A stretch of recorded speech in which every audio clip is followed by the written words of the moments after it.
अच्छा, IFRS 5 non current assets held for cell के हवाले से अगर मैं बात करूं तो देखें, नॉन करंट एसेट्स जो है ये अब non current assets held for cell होते क्या हैं। बाज़ औक़ात मेरे पास एसेट्स होते हैं, मैं उनकी ट्रेडिंग नहीं करता, मगर ऑब्वियसली एक वक्त इस्तेमाल करने के बाद जो है नाउ द बिज़नेस प्लान्स के जो है उस एसेट को डिस्पोज ऑफ कर दिया जाए, यानी उसके जो बेनिफिट्स हैं वो थ्रू सेल जो है वो लिए जाए, न कि थ्रू यूजेज लिए जाए।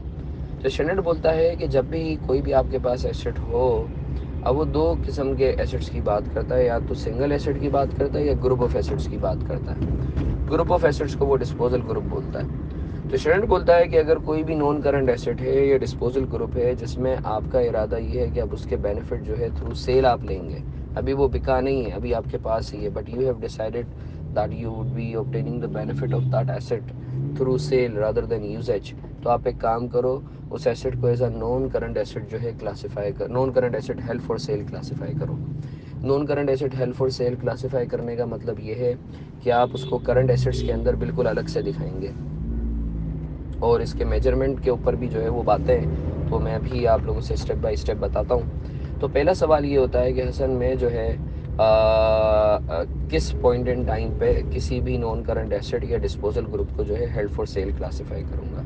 सबसे पहले जो मैटर है वो क्लासिफिकेशन का मैटर है। तो हमने बात की थी क्लासिफिकेशन के मैटर पे कि जब एंटिटी को ऐसा लगता है, जनरल रूल क्या है कि वो जो है सेल करके इकोनॉमिक बेनिफिट लेगी। अब हमें प्रैक्टिकली कैसे पता चलेगा, तो उसकी दो तीन बातें हैं कि सेल जो है वो हाईली प्रोबेबल हो। सेल हाईली प्रोबेबल यानी सेल का होना हाईली प्रोबेबल हो, मैनेजमेंट के एक्शंस जो है वो इस चीज़ को बताएं। अब वो मैनेजमेंट के एक्शंस क्या होंगे वो हम लोगों ने, मैंने स्लाइड में भी जो है 3-4 पेजेस की स्लाइड है उसमें बताया हुआ भी है, मैं चंद एक बता देता हूँ। For example board of directors का या टॉप मैनेजमेंट का जो है वो अप्रूवल होना चाहिए, और इसी तरीके से जो है एक्टिव प्रोग्राम होना चाहिए सेल के हवाले से, एक्टिव मार्केटिंग हो एट करंट फेयर वैल्यू, ठीक है ना। और जो है सेल जो है ऐसा हो, यानी सिचुएशन ऐसी हो कि सेल को के प्लान टू सेल जो है वो रिवर्ट ना हो, तो जो है क्या कहते हैं, और सेल एक्सपेक्टेड हो within 1 year from the classification date.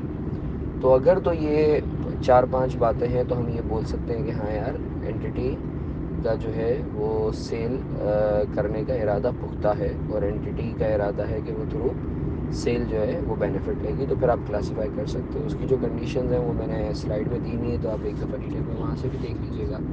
अच्छा, जो नॉन करंट एसेट्स के लिए, जो सिंगल एसेट के लिए क्लासिफिकेशन का क्राइटेरिया है वही डिस्पोजल ग्रुप के लिए भी है, ठीक है। अब बात आ जाती है अच्छा हसन हम किस वैल्यू पर मेजर करेंगे। अगर फॉर एग्जांपल कोई एसेट क्लासीफाई हो रहा है IFRS 5 के तहत, तो हम वैल्यू करेंगे lower of carrying amount and fair value less cost to sell, और डेप्रिसिएशन या अमोटाइजेशन कुछ भी चार्ज नहीं करेंगे जिस दिन से क्लासीफाई करेंगे, ठीक है।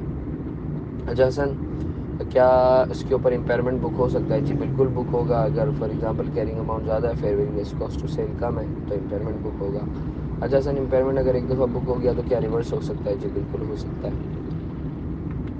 तो ये हम लोगों ने मेजरमेंट के हवाले से बात की। अब हम प्रेजेंटेशन क्या, हम non current assets held for cell को प्रेजेंट कैसे करेंगे, तो P&L में बिल्कुल अलग से उसके उससे रिलेटेड जो रिजल्ट्स हैं उसको शो करेंगे, या फिर जो है अलग से नोट में दिखा देंगे, और बैलेंस शीट में जो है non current asset held for cell को बिल्कुल अलग से दिखाएंगे करंट एसेट्स की हेडिंग के अंदर। अच्छा, एक चीज़ याद रखिएगा कि अगर लेट से पिछले साल एक एसेट नॉर्मल एसेट था, इस दफ़ा non current assets held for sale classify हो रहा है, तो जैसा कि नॉर्मली होता है कि आप पिछले सालों को भी रीस्टेट करते हो, तो इस सिनेरियो में पिछला साल रीस्टेट नहीं होगा। दूसरी चीज़, अगर लेट से ईयर एंड के बाद कोई एसेट का criteria non current asset held for cell का पूरा होता है, तो आप उसको नॉन एडजस्टिंग इवेंट के तौर पे ट्रीट करेंगे, और आप जो है क्या कहते हैं उस एसेट को non current asset held for cell के तहत क्लासीफाई नहीं करेंगे उस साल में, अगर तो criteria non current asset held for cell का क्लासिफिकेशन क्राइटेरिया ईयर एंड के बाद होता है। से 4-5 कंडीशन हैं, उसमें से एक कंडीशन ये है कि बोर्ड ऑफ डायरेक्टर्स का अप्रूवल भी हो, सही है ना, क्लासिफिकेशन के लिए। तो बोर्ड ऑफ डायरेक्टर्स का अप्रूवल आता है ईयर एंड के बाद, तो आप उस साल जो है उस एसेट को नॉन एडजस्टिंग इवेंट ही कंसीडर करोगे, और उसको आप नॉर्मल एसेट के तौर पर ही दिखाओगे। तो ये कुछ मोटी मोटी बातें थी IFRS 5 से रिलेटेड, आई होप आप लोगों को क्लियर होंगी।